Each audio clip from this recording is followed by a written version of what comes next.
Yeah, by far the most surprising move of the offseason thus far. The Chiefs trading Tyreek Hill to the Dolphins, and Miami futures are a wee bit shorter this morning. Now plus 3,300 to win it all, plus 2,000 to be crowned AFC champion, and now have the second best odds in the AFC East to win the division. Everybody, good morning. Welcome to the Sweat, presented by DraftKings. I am Emerson Latzia. She is Jesse Cofield. Imagine being Tyreek Hill this morning. I would not take my eyes off that bank account right now. Like $53 million fully guaranteed right as he puts pen to paper. That's a lot of money. It is a lot of money. Zeros, but now he's going to be catching passes from Tua. It's true. It's true. It's a lot of money, but it's also kind of like a... Oh, it's a gamble. It's a huge gamble for sure. I do like the trade for both sides because Miami gets that like number one dominant receiver to help Tua. We're at to find out if he's the guy or not. But at the same time, the handful of picks that the Chiefs are getting restock with young talent that you can actually afford. That's what happens when you pay a quarterback $500 million, and that cap hit just continues to go up every year. Yeah, I mean, if you look at it from a fantasy perspective, though, I think like Mahomes kind of dropped a little bit here because he doesn't have 100%. Hill, and then Hill's value dropped a little bit too because he's catching passes from Tua. Yep. So you could say Kelsey's value has also dropped. More people are going to be able to hone in on him, and his 32-year-old body's just going to keep taking hits. But I honestly think the gamble here is by the Dolphins and by Hill and it all hinges on Tua right now. It really does, because if he's not the man, it's like the Miami Dolphins here paid for a Ferrari that they can't use or bring out of the garage. And then you have Hill, who left a perennial contender just for a few more dollars. But I did like all the memes that came from it yesterday. Give me the memes. Like Tyreek Hill on his way to the Dolphins, and it was just him sprinting through the... So that was just amazing. All right, out of here. We got a lot to get to over the next 55 minutes, but we're going to start with the trade that we're talking about. DraftKings contributor Pierce Dietrich is here. Yep. So like we said, Chiefs get a bunch of picks, a first, second, and fourth this year, as well as a fourth and sixth next season. Pierce, you were on the show yesterday, and here's a friendly reminder that you weren't too sure this was going to happen. Take a listen. This is clickbait, and the normies are eating it up. He's not going anywhere.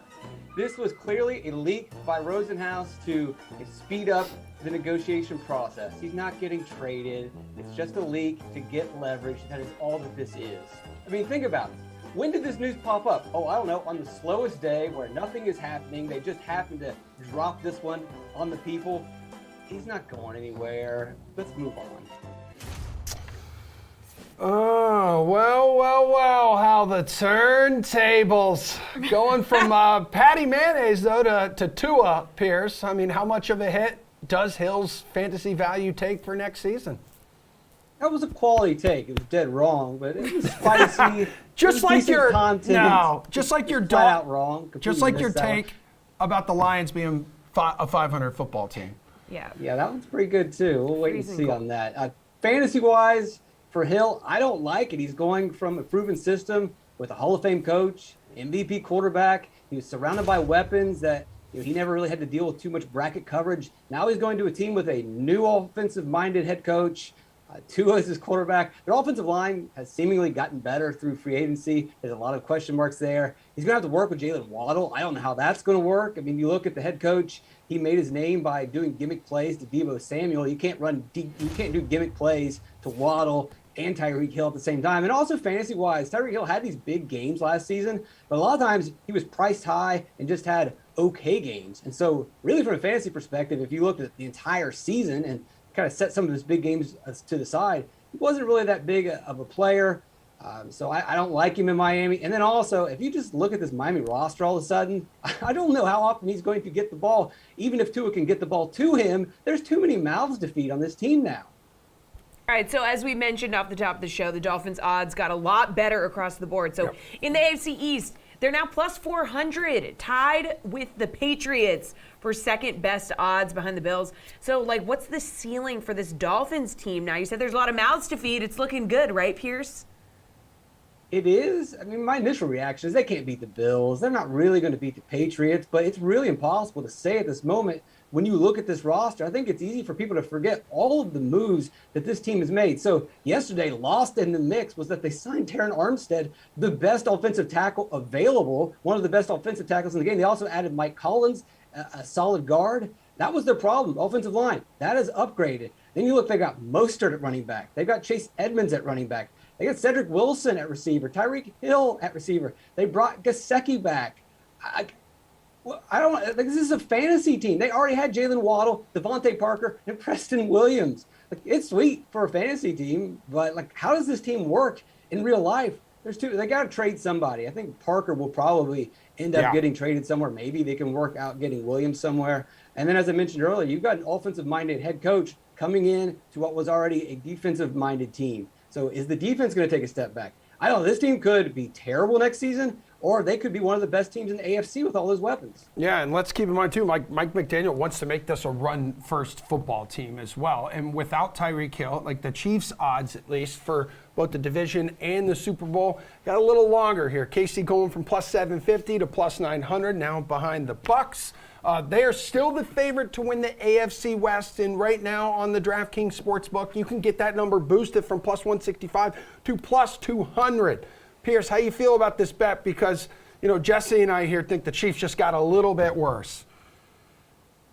Just a little bit, maybe, but not a lot. Exactly. Look at the losses for the Kansas City Chiefs last season. If you look at the specific times that they lost games, you know what Tyreek Hill did in those games? He averaged 6 catches for 44 yards. He could not compete against quality teams. He wasn't really adding anything. He had great games against inferior opponents. But do you want to sign a guy to a long-term contract and put a ton of money that hurts your team in other aspects of the game for a guy that's helping you beat teams that you're already going to beat? So I don't think it's really going to hurt them that much. Again, 6 catches for 44 yards in the games where you need him. Padding stats for the most part, you can replace that kind of production with, the late round first round picks they have. I think they got 30 and 31. They can get a receiver on the flyer. AJ Green is out there. Emmanuel Sanders is out there. Those guys can stretch the field, open up Travis Kelce over the middle, open up Juju Smith-Schuster underneath. I don't doubt that Andy Reid. I mean, obviously, I doubted him a little bit yesterday, but they seem to know what they were doing. I wish that, maybe I would have trusted them more. But I think Kansas City is going to be absolutely fine moving forward. All right, Pierce, thank you for the help. Thank you for the take yesterday that we could immortalize and bring on this show. Really just incredible work. If you couldn't tell, though, it has been a wild NFL offseason already. Yep. Tyreek Hill wasn't the only player involved in a blockbuster trade just this week alone, right? Matt Ryan left Atlanta for greener pastures in Indianapolis, and the new Colts quarterback appeared on DraftKings' latest podcast with Mike Golick and Jessica Smetana to talk about how he made his way to the Colts. Did you have, because there were other teams, Seattle needs a quarterback, Carolina needs a quarterback. Did you get the say on where you got traded to? How did it become the Colts? Well, I made the request that I wanted to talk with them. And so I kind of looked around at all of the, possible options, and listen, there's good options everywhere. I do believe that. And there's a ton of great organizations in this league. But for what I was looking for, from a coach, from a GM, from a player standpoint, guys in the locker room, I called around a lot and talked to a lot of different people about, Indianapolis and some other spots, and just felt like the feedback I was getting, that was the first one I wanted to look into. And so that's really, was my process on my side of it. And, they were great. The Falcons were great in terms of, making that happen. It's not the easiest position, I understand, that they're in as well, but they were really good about making that happen. The full interview with Matt Ryan right now on the Golick and Smetty podcast. Matt discusses the trade, his time in Atlanta, expectations for the Colts next season. So you can download the pod on iTunes, Google Podcasts, Stitcher, Spotify, or wherever you get your podcasts. All right, the wait is over for that. The wait is over for college basketball. Hoop heads rejoice. It is back tonight, the Sweet 16 tipping off. And we got DraftKings contributor Julian Edlow here, still recovering from his trip to Vegas. Dude, Arkansas versus Gonzaga. Zag's favored by 9.5. What are the chances we see an upset here in your eyes? The chances at the outright upset pretty slim. Although I will say the only time the Zags faced any other SEC competition this season, they happened to be exactly 9.5-point favorites against Alabama and did lose outright. But I don't quite see that happening again. That said, Gonzaga's 0-2 ATS in the tournament so far, and they were a 10-point favorite against Memphis. I think it came down to 9.5 actually, and failed to cover that one. So I'm looking to get maybe a little cute in this one, play some Arkansas first half, bring it back with some Zags second half. That seemed to be the trend of the tournament. That doesn't mean it'll happen again tonight, but just in terms of Arkansas's chances to actually win the game, I think they're pretty slim. Hey, DK Nation's Colin Sherwin now joining us from Las Vegas.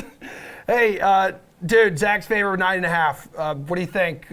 Possible chance we see an upset tonight? I think it's better than a chance. I'm putting it on there. Woo! Arkansas pulls the upset. I had this in my bracket early before the tournament started. This was my upset special. I'm going to ride with it. Arkansas just does things defensively that really could get Gonzaga out of whack. They are able to pressure them at the rim. I don't think Chet Holmgren will deal well with the amount of just relentless ball pressure that Arkansas brings.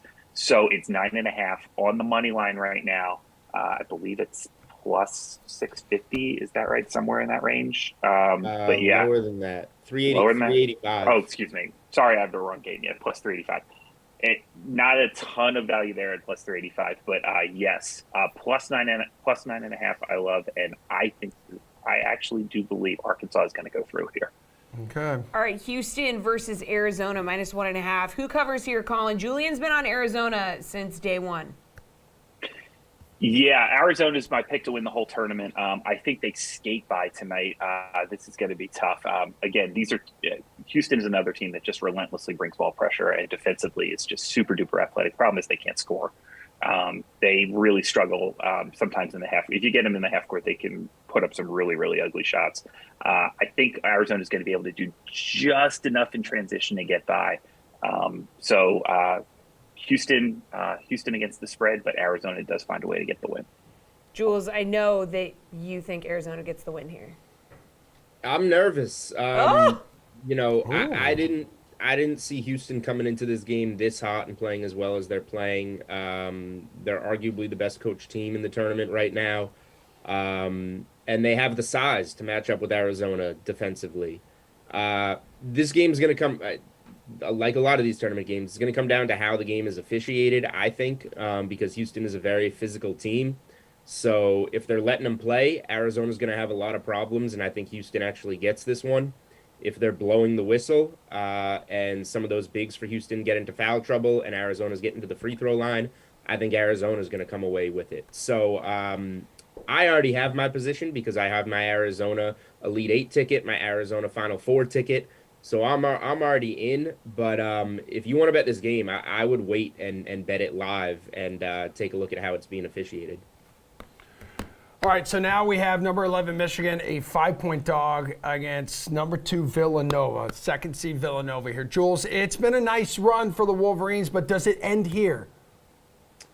I think it does. Colin and I on Sunday or whatever day it was, because all my days are jumbled, watched the Villanova-Ohio State game together. Another Nova 4.5, 5-point favorite over a Big Ten team. Now, a little bit different of a game. Ohio State is a little bit smaller than Michigan, and Ohio State got to bye in the first round by beating a team that just had one of the worst shooting performances in tournament history. But Villanova, methodical, better coached, better shooting team, make all their free throws, best shooting team in college basketball at the free throw line. So I think they're going to do it again to Michigan. They'll struggle a little more with guys like Dickinson and a hot team, but Michigan's been so up and down all year. They're due for a down spot. And I just dug this number up this morning. Villanova this season as a favorite of 5.5 points or less, 7-1 against the spread this season. This spot fits that mold. All right, Colin, what do you say on this? Yeah, this is my least favorite game of the four to bet tonight for sure. Villanova, just so veteran, so tough. Really, and that free throw number is just incredible. It's if it's close and late, they're going to beat you. But again, this is a Michigan team with Dickinson. Dickinson, maybe not the best defensively, but he can really score and get after it. I don't see Villanova having too many guys who can match up with like a guy who can shoot 15-footers from the short corner. So this is a tough one. I'm going to stay away here. If I had to lean, I'm going to lean Villanova just because of those trends that Julian talked about. Their ability to put teams away late. But this is, of the four games on the board, this is my least favorite. All right, guys, number 3, Texas Tech. Number 2, Duke is a pick'em. So, Colin, the question on everyone's mind, will this be Coach K's last game? I think it will. I was a little surprised to see this line move back in Duke's direction a little bit. I think this is it. This is a Texas Tech team that is just pure. Sometimes it's about toughness. And this is, toughness, intensity, all those things coaches love to talk about. That's what Texas Tech brings night after night. Paolo Banchero, I think, is now an elite player. He's going to be really, really good at the next level. He's just not really a fit for what Duke is doing this year. Doesn't have enough help. I think Texas Tech goes through. And I think this is going to be the end of Coach K's career. That's it. Yeah, he's done. Yeah, Jules, Duke has looked shaky over the past 2.5 weeks. Yeah, this is going to be Texas Tech or pass for me. I'm picking Texas Tech in the game. I think it's a tough spot for Duke going up against the most efficient defense in the country, a veteran team going up against a younger team. I just think Duke's going to have a tough time making shots. Now, the reason I haven't bet it yet is because Texas Tech also has to score to win this game, which they're not great at, but Duke's defense is very inviting outside of Mark Williams being that eraser in the middle. But ultimately, yeah, I think Texas Tech, whether the total probably goes more towards Texas Tech. I would say it's Texas Tech in a lower scoring game. But even if Duke can score some, I don't doubt that Texas Tech can keep up a little. We've seen them score pretty well in the tournament, actually, so far compared to their regular season numbers. All right, gentlemen, appreciate you. March Madness has certainly lived up to its name. It's been maddening. Yeah, it's been so crazy, much madness. Anywho, we're going to take a quick break here, and then we're going to continue with some basketball, talking NBA DFS right after this.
In the Big Apple, today New York City is expected to lift its private sector vaccine mandate to allow exemption for athletes and entertainers in the workplace, which means Nets star Kyrie Irving will be able to start playing home games starting this Sunday against the Hornets. Okay. Which, this whole thing in general has been, he was sitting courtside.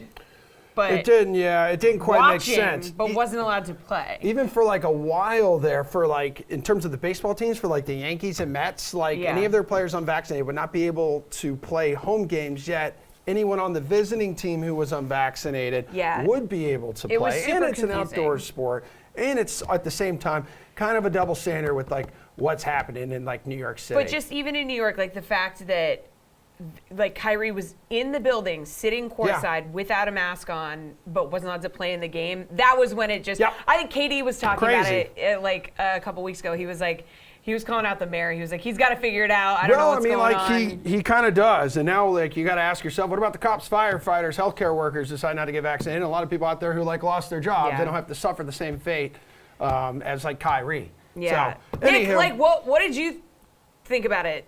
I mean, it was kind of. To me, it's like regardless of your stance on vaccines, regardless of how you feel about any of that, just the visual of Kyrie courtside watching his team play and not being allowed to play was just outrageous.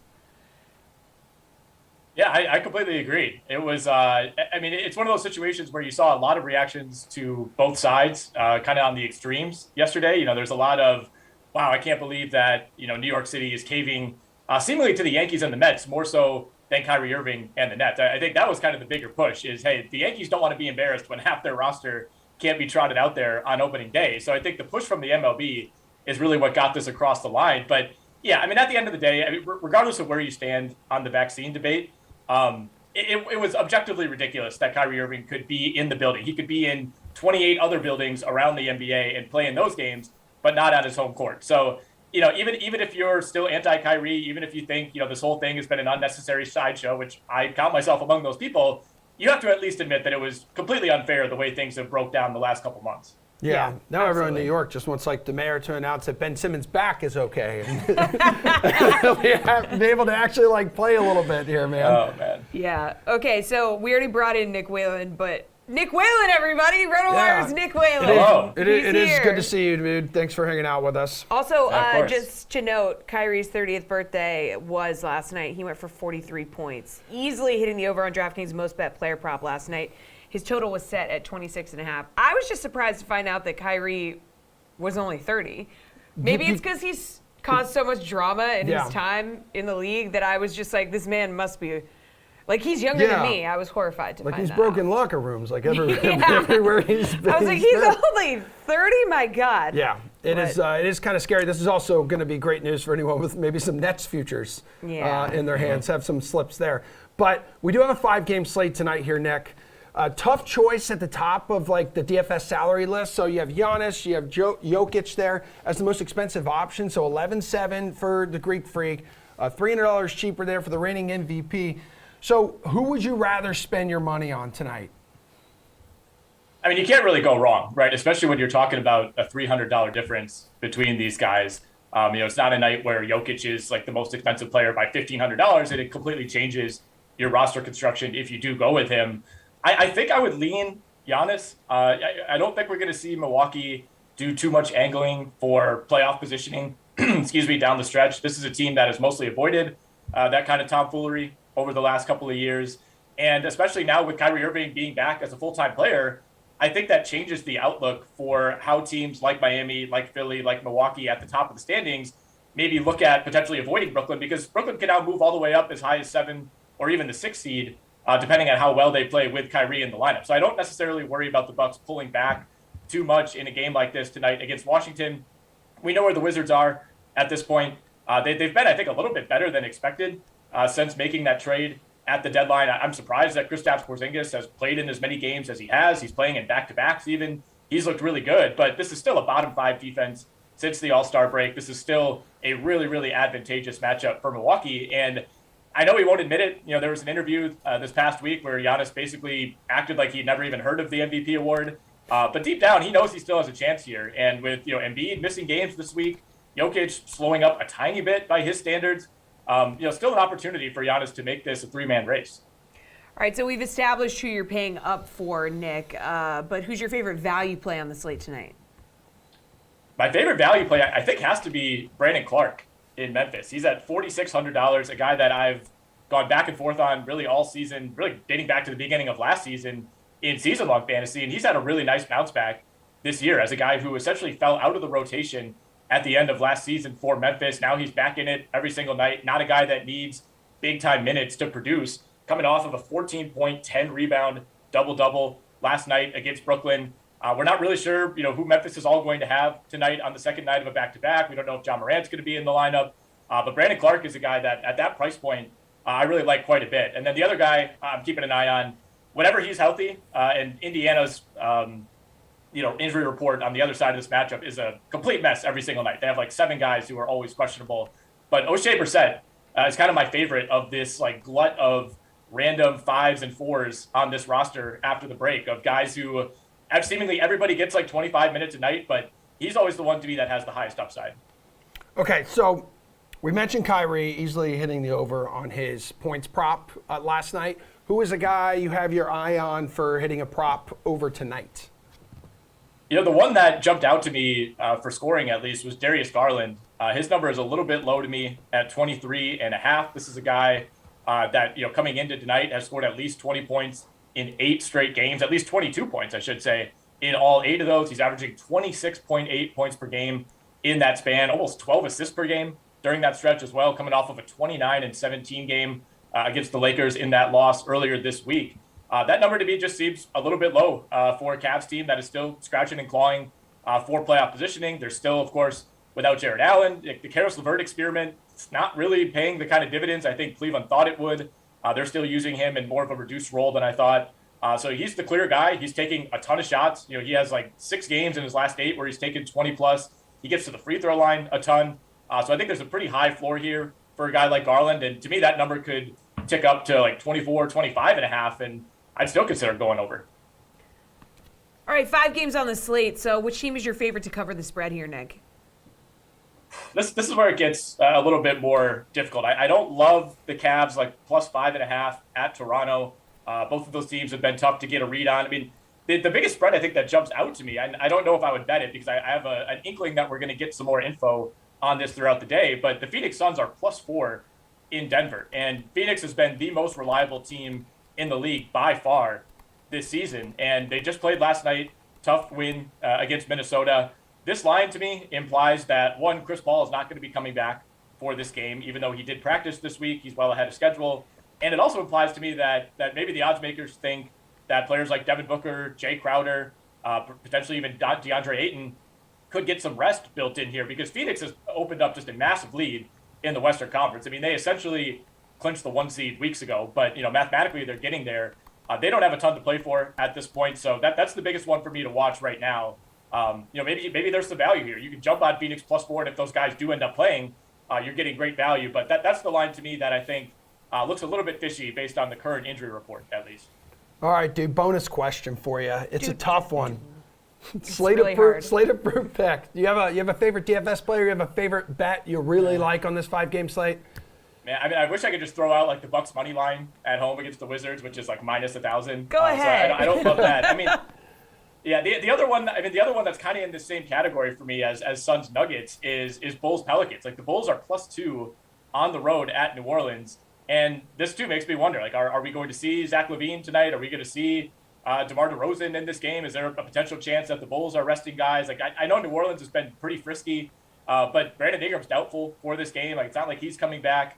That's a bit of a strange one to me. So I'd be inclined to keep a very close eye on that Suns Nuggets line, and I think I would jump on the Bulls plus 2 at New Orleans. Okay. All right, good stuff. Thank you, Nick. Appreciate Later, dude. it. You really carried See the you guys. NBA segment. Love to see it. We're going to take a quick break here, and then we're going to continue our divisional breakdowns in MLB, so stay tuned.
All right, baseball season is coming, baby.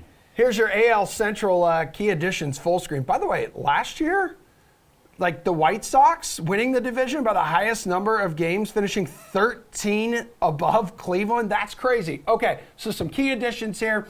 I'm looking at Chicago. Look at that, former Red Sox, Joe Kelly. Oh my God, former Red Sox, Sandy Leon for Cleveland.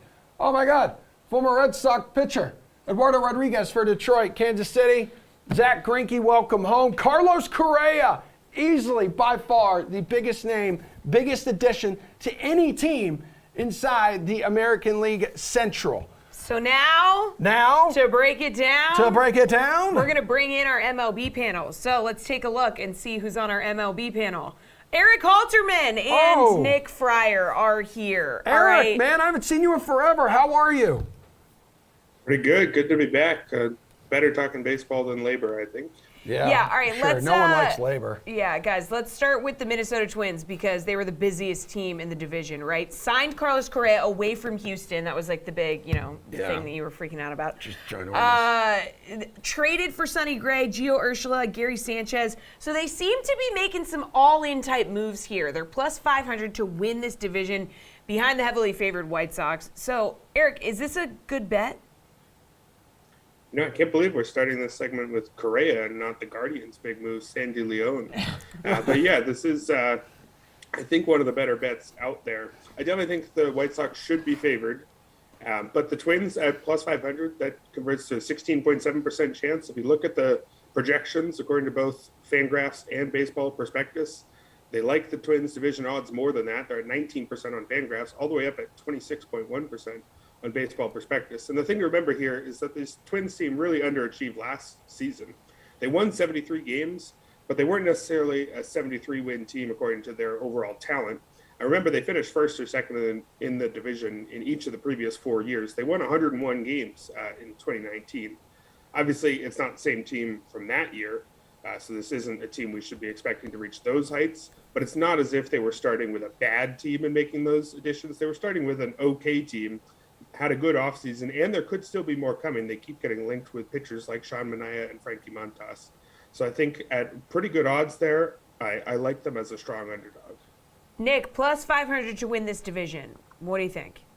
Yeah, I can't go with them on this one, but it's kind of a similar thing we were talking about with the Mariners when we're breaking down the AL West. I still obviously like the White Sox a lot more, and I feel like Eric feels the same way as me. But I think when it comes to talking postseason, I think betting on them to make the postseason might be a more comfortable bet because we're looking out East, right? And we have 4 teams that are playoff contenders. They could all very well make the postseason with this expanded format. Then, of course, the White Sox, the Astros. And I still like the Mariners more, too. But still, I think at plus 175, looking at the Twins to possibly make a postseason this year is the more sound bet because I still like the White Sox a lot more. Also, when you look at their win total, too, 81.5, I do think that is very much in range. I think that is the safest bet if you're going to bet on the White Sox looking ahead to this season because last season, the second-best team had 80 wins. The White Sox, I think the Twins are a better team than the Guardians were last year, so I think that that's also in range.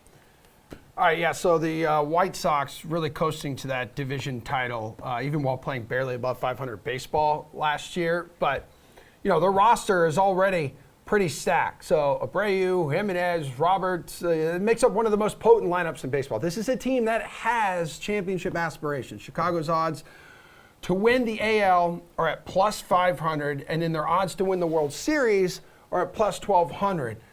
Nick, do you see any value on this Chicago team to win big this season?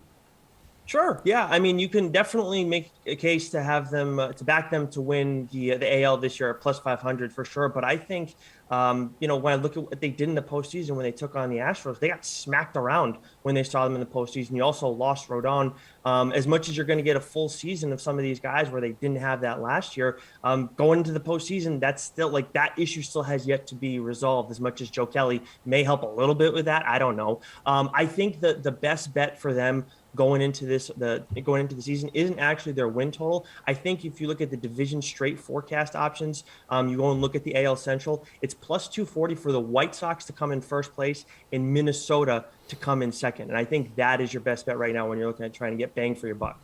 All right, Eric, the White Sox, they are situated here to kind of have a tougher time in this division this year. It's tougher than it's been, but it's not a whole lot tougher. So I do think actually maybe the division is the best bet for them, even though I said the Twins are pretty good odds too. Those other three teams, while the Royals and Tigers are improving, I don't think they're there yet. It would take a lot of things breaking right at the same time for them to actually be legitimate division challengers. The PECOTA projections over at Baseball Prospectus actually has those bottom two teams with win totals in the 60s. So the division looks pretty safe, according to both those projections. The World Series seems to be more or less fairly priced. You're talking about a 7-8% chance according to the odds, and the projections have them at about 6.5. And there's room for another move there. A contending team like the White Sox could definitely add pieces. There's always been this talk of a potential Craig Kimbrell trade that could help them fill a hole elsewhere. And improve those odds a little bit.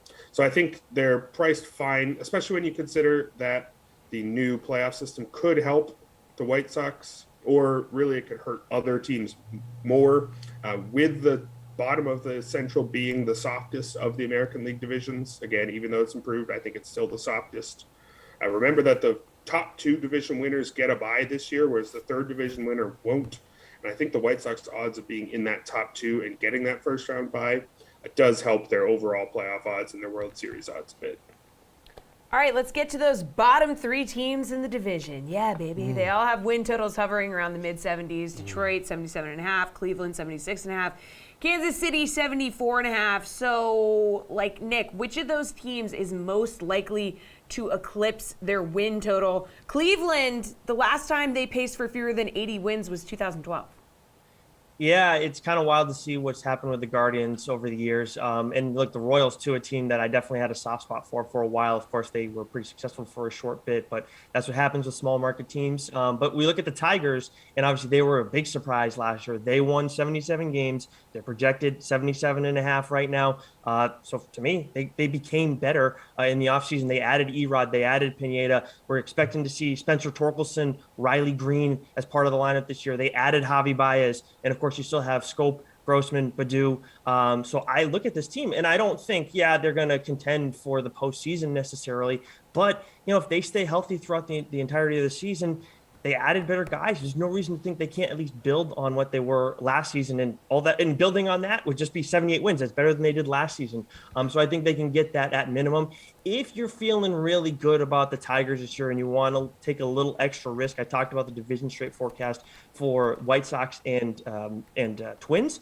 When you look at Tigers, White Sox, for the White Sox to win the division and the Tigers to come in second, and I would say if the Twins don't do it, I would think it would be the Tigers. That's plus 450. I still like the other option better, but if you really like the Tigers and think that they can pull off a little surprise this season, that'd be the way to go. Eric, which of these teams do you want to take the over on their win total? Yeah, so again, taking a look at those projection systems as a starting point of the analysis here, because I think computers are pretty good at conceptualizing an entire roster at once in the way that our puny human minds can't always. The only team that's above the win total on both Fangraphs and Baseball Prospectus is actually Cleveland. Surprisingly, I would think. The other two are getting more of the hype because they're interesting, but Cleveland's just kind of boring. They're settling into this territory where it seems like they shoot for 78 to 82 wins, and hey, if they get lucky, maybe they work their way to 88 and win a wild card some seasons. Remember, too, that they won 90-plus games if you prorate their 2020 numbers in the previous 5 seasons. They've had some talent drain, obviously, since then, but they still won 80 last year. I can't really say they got a lot worse, and they won that 80 even with their ace Shane Bieber missing about half the season.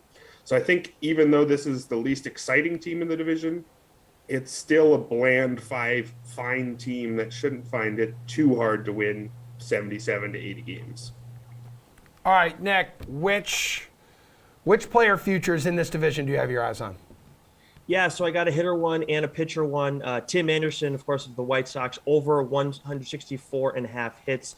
Came just shy of the number last year and went just over it in 2019. In both seasons, he played 123 games, which, of course, you think, all right, is he going to still deal with that same injury problem? Even if he does, he's still within range of that every single season. And he's hit over 300 over the last 3 seasons, of course, 2020 being that shortened season. And the other one I like too, Eduardo Rodriguez, over 185 and a half strikeouts. He had 185 on the nose last season in 157.2 innings. Then he had 213 in 2019 with just over 200 innings.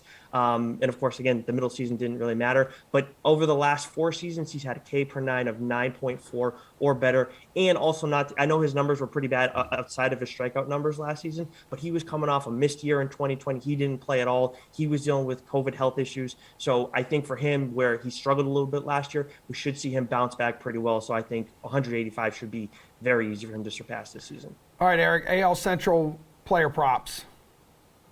Yeah, the most interesting one to me is Franmil Reyes to hit over 34 and a half homers. He hit 30 last year, but that was in just 115 games. He missed some time with an oblique. He had 37 in 152 games in 2019. The projections this season call for as high as 41, as low as 34, which I guess would be slightly over. But in general, there's a consensus that he should finish up in the high 30s. And I'd get behind that. He absolutely crushes the ball, 16.9% barrel rate, ranked 12th among players with at least 450 plate appearances last season. Bit of a strikeout problem, although his strikeouts last year were actually the worst of his career, so that could even come down a few ticks, giving him a few more chances to hit homers. And then also it's, I guess, more future adjacent than a proper player future, but for AL Rookie of the Year, this is where the big names are. I think Riley Green at plus 1,200 is maybe more interesting than Bobby Witt at plus 330 and Spencer Torkelson at plus 340. I think it's correct that Green is the third out of those 3, but I think the gap in those odds might overstate the gap between those guys. Green is an elite prospect and has every chance, I think, of being good right away. Last year, he hit 301 with a 921 OPS, 24 homers in 124 games in the upper minors. So I think he's in that same class as Witt and Torkelson and is one of the more interesting options near the top of the board there. Nick, Eric, thank you so much for breaking it down. We're going to continue with our divisional breakdowns in MLB as the week continues. Okay. It's There's Thursday. only one more day in the There's week. only one more day in the week. So Yep. we're going to do that tomorrow, too. Something to look forward to. One more block to go on the sweat, though, so you have that to look forward to. Putting the show on ice, talking to NHL slate with our guys next.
Of the show, everybody say hello to RotoWire's AJ Scholes and Paul Bruno. They make up our NHL panel for the day, and this is NHL Opening Face-Offs. We got a 10-game slate tonight. We're going to preview it, and let me tell you, not every day the most expensive player on the slate is a defenseman, but the Preds' Roman Josi will cost you $9,200 tonight against the Golden Knights. Wow. He's on an 11-game point streak with 4 goals and 21 assists. What? Okay, like, AJ, I know that you don't like to pay up for defensemen, but are you willing to pay up for this guy tonight? I mean, you guys are going to have to start saying something else for me because I'm going to do it 2 nights in a row. Yeah! I paid up last night. I'm doing it again here. I know it's outrageous. It's so pricey, but as that graphic just showed, the floor is really high here with 43 shots over that stretch as well. He's going up against a Knights team that has pretty much every important player on IR, plus welcoming back attempted cast-off Evgeny Dadonov. Like, things are just going to be weird in Vegas. they're probably going to use their 24-year-old netminder Logan Thompson, who hasn't been bad, but he's got less than 10 games of NHL experience. The Vegas PP is only 71.9 in the month of March, while Nashville is a top 10 power play over that same stretch, which Yossi is the quarterback of. It's where he's going to get those shots. Of those points you mentioned, I think 6 have come with the man advantage. Like, there's all these reasons to use him. I know it's so high up there. It's going to limit the, what you can do with the rest of your roster here. But if you leave him out, you might regret it when it comes to payout time. Yeah, Paul, what's your take on this one? I'd rather get the shooter, the scorer, rather than the passer. And that's why if I'm going to go to Nashville, tonight I'm picking Philip Forsberg. He's got 31 shots on goal in his last 10 games, but he's scoring. He's got 8 goals instead of the 4 that Yossi has. And the goals is where it's at in DK scoring. So I'd rather touch on the guys that are putting it in the net. And so when you talk about those, you can't overlook McDavid and Draisaitl. They got a pretty tasty matchup too against a San Jose club that is not the best defensive club in the league. And the Oilers are desperate to play well and hang on to their faint playoff hopes. So I expect those two guys to have a big night. They're costing a little bit less than Yossi, but Forsberg is one of the value plays up there. And I also like Brock Nelson against Detroit, a team that's really leaking goals. And Nelson is one of those shoot first and score first centers. And he too is pouring a lot of shots on goal, has 8 goals in his last 10 games played. So I'll focus on Forsberg and Nelson tonight. Okay, you mentioned Forsberg. AJ went with Yossi. So we're talking top Nashville power play stack. I like it. Where are you looking to save some salary now, though, AJ? Well, it's not a huge discount, but I'll start with David Perron. He's still under 6K at 5,900 despite a 7-game goal streak, and he's going up against the Flyers tonight. There's no reason to think St. Louis won't just roll through this one, especially playing at home. So I love Perron at 5,900 here. He's actually got really good value on the DK Sportsbook for anytime goal scorer odds, so maybe take a look at that as well. How about also Claude Giroux for the now Panthers at 5,100, going up against Montreal that's just going to get crushed tonight. He's set for top line, first power play role with his new club. And then one last one here. Breaking news just out this morning, Patrice Bergeron not going to play tonight. They thought he might. He's out, which means Jack Studnicka is going to get the top line role there with Marchand.